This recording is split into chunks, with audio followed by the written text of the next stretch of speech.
Hello and welcome back to the channel. We are back with another video. The topic for today is constants and variables and macros in C++. Before we proceed, I would like to say that if you like this video, then please like, comment and share this video.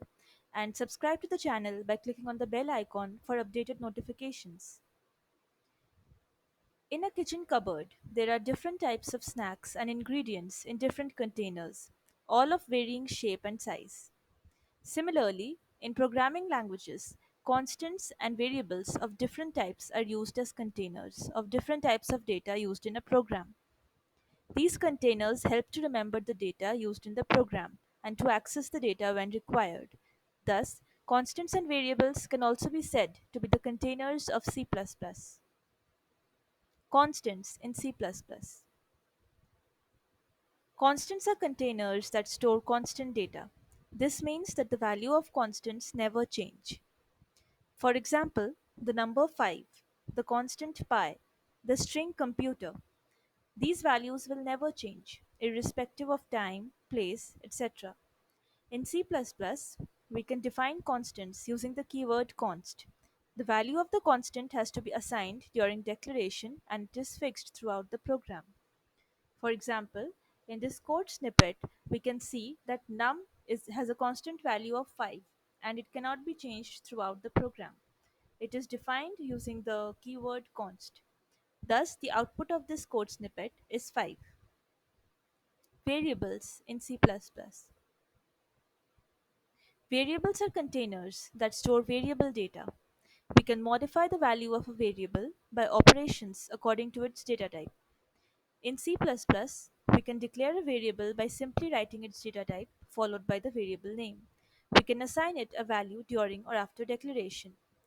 If you want to revise the concept of data types in C++, then you can visit the video of data types in C++ in this channel.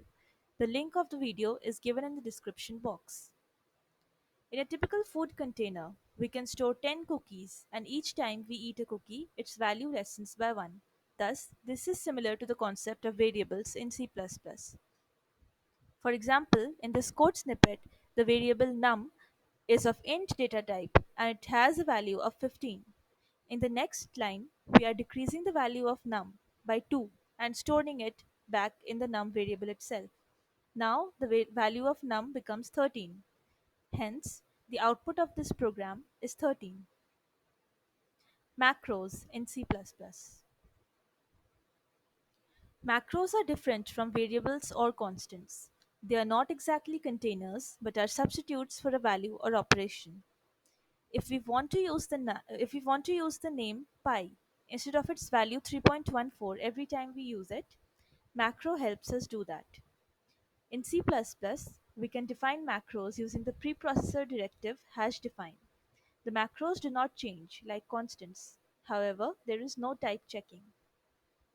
For example, in this code snippet, we are defining the macro num, which has a substitute of 15, using the preprocessor directive hash define. Thus, whenever we will use the word num in the program, it will be replaced by 15. Thus, macro is nothing more than text substitution. However, there is no type checking in macros. Thus, it is error prone and it is easy to make errors while using macros. The output of this program is 15. To summarize the video, let us look at some memory booster points. Constants and variables are containers for different types of data in a program. The value of constants do not change throughout the program. The value of variables can be changed by modifying it, depending on the data type. Macros are just text substitution.